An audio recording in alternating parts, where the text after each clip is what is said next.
Alright, we're going to do a short video on an application of implicit differentiation called logarithmic differentiation, which is different than saying the derivative of a log function. This is a technique that is used where you are going to take the natural log of both sides of the equation and then you are going to differentiate. Now you may ask why we're going to do that.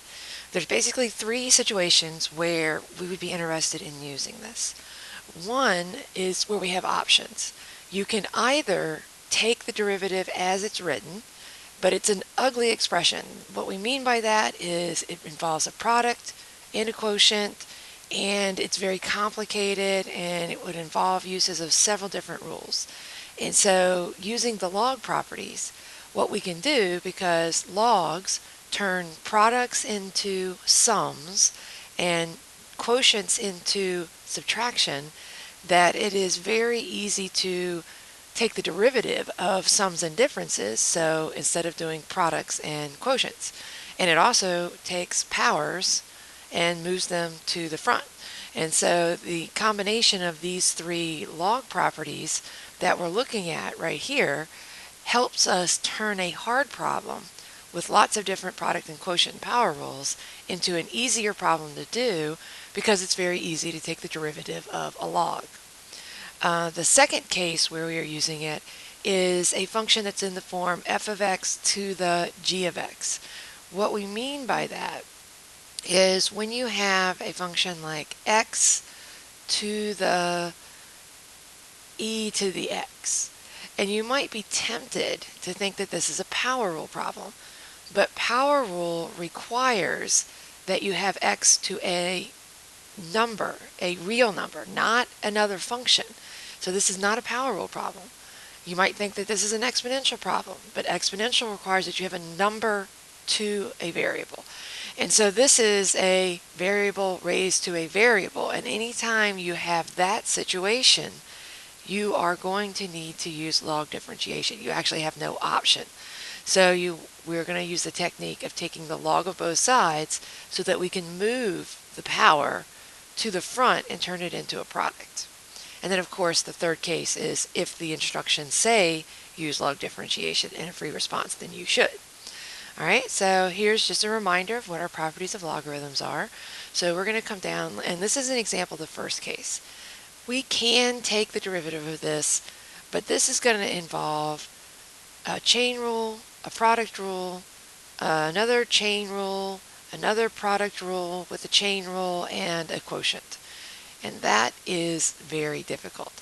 So what we're going to do instead is we're going to take the log of both sides of this equation.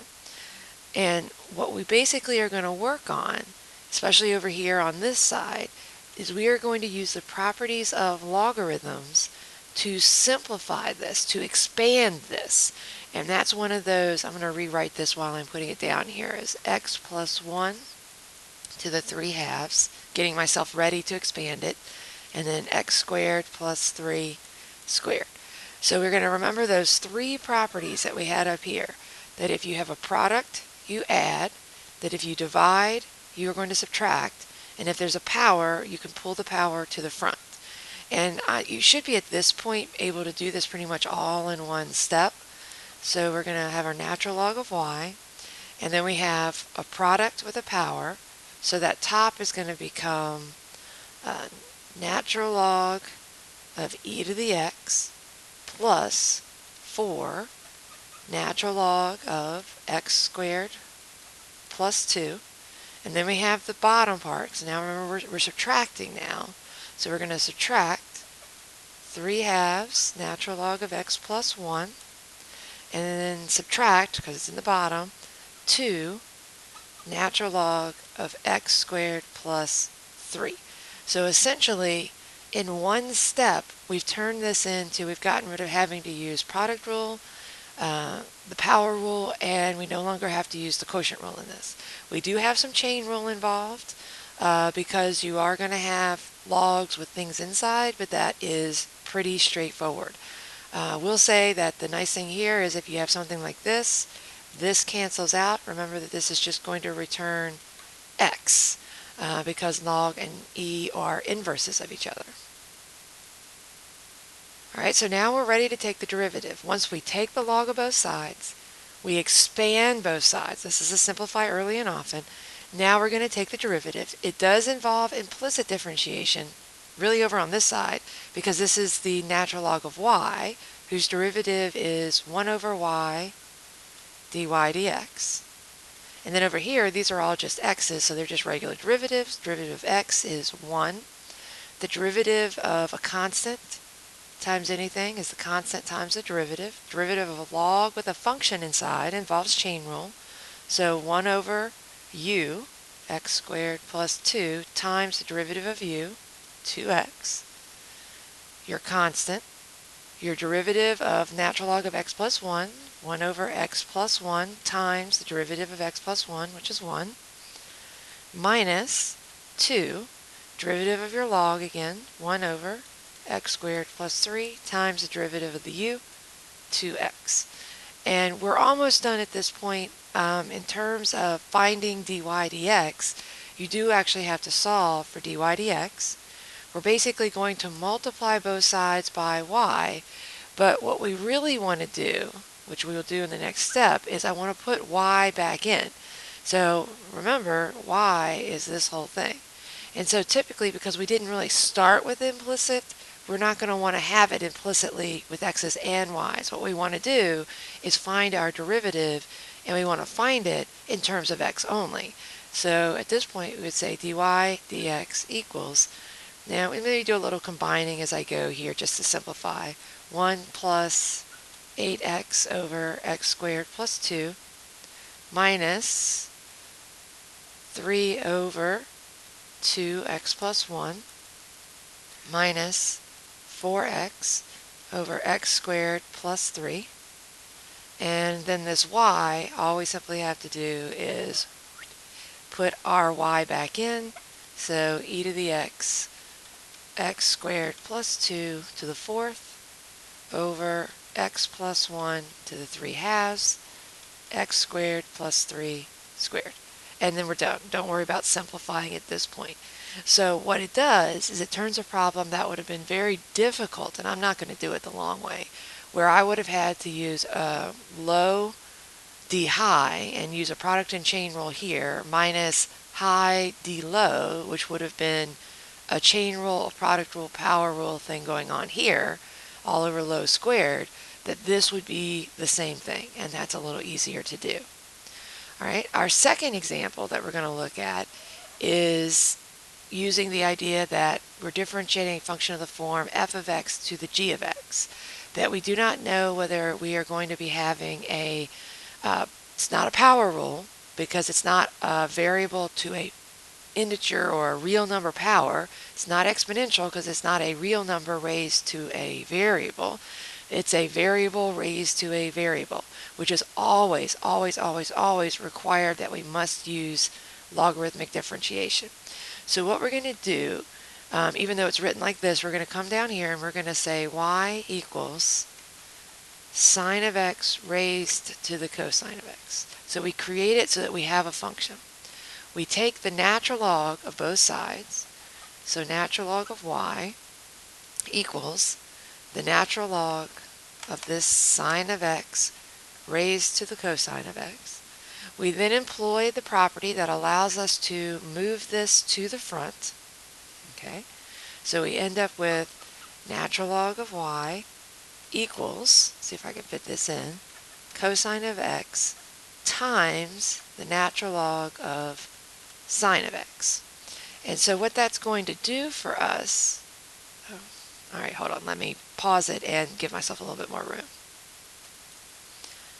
All right, so what we're doing then here, once I have this, I do have to use a product and a chain rule, but that's okay. The idea here is that you can't use power rule, you can't use exponential rules for derivatives when you have something with a function of x to a function of x. So what we're going to do now is we're going to take the derivative, and again, implicit, so this is 1 over y dy dx. Now over here I'm going to use the product rule, so I'm going to do the first times the derivative of the second. The derivative of log of u is 1 over u times the derivative of the u, derivative of sine is cosine, plus your second times your derivative of the first, derivative of cosine is negative sine. Just going to write it right here.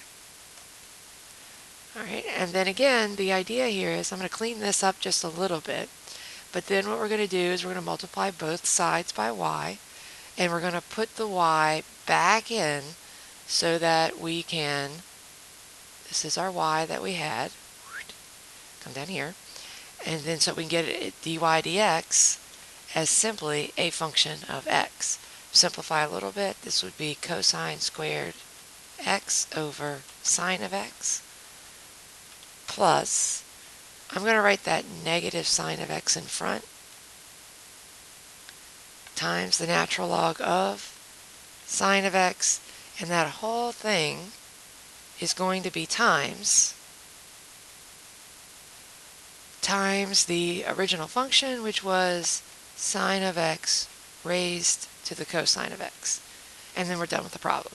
So the idea here is that any time you have f of x raised to the g of x, you need to use implicit differentiation. All right, let's take a look at two more examples. This is a very simple example. Now, obviously, just showing you that it works, you could use power rule here. We know that dy dx equals 2x.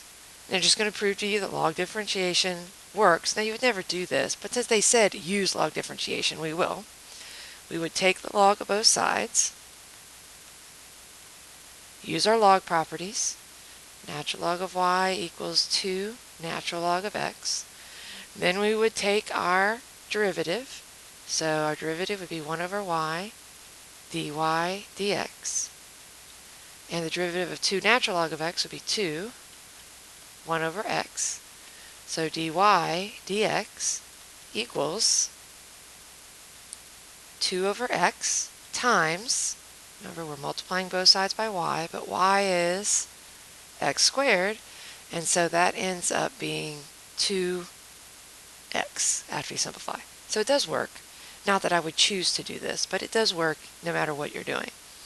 All right, now in this one, again, you are required, you must use log differentiation because you have a variable to a variable. Most common mistake when students see this is you try to use some power rule and do natural log of x times x and natural log of x minus 1. You cannot use power rule unless the exponent is a number. That is not a number. You must use your log differentiation. So again, I'm going to come down here and rewrite it so that I have two sides. I'm going to take the log of both sides to start my log differentiation.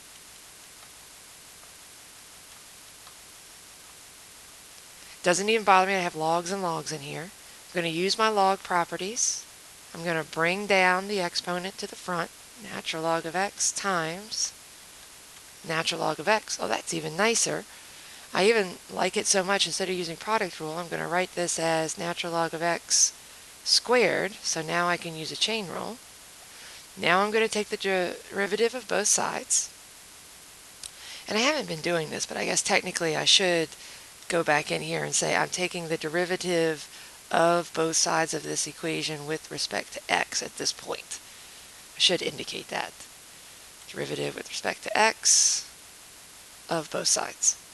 So we would end up with 1 over y dy dx equals 2 natural log of x to the first times the derivative of natural log of x, which is 1 over x. Multiply both sides by y and solve for dy dx and put the y back in.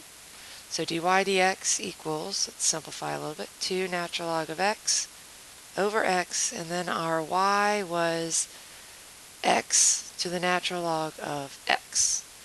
And so, final done, here's our derivative. Might not be pretty, but it works. And then just to be thorough, come back on this example, just so I have it in here, that I want to indicate that I took the derivative of this with respect to x from this step to this step. Same thing here. I took the derivative of this with respect to x, just so you can tell the AP grader what you're actually doing. All right, and that finishes up our log differentiation. We'll have a few examples and problems to practice on.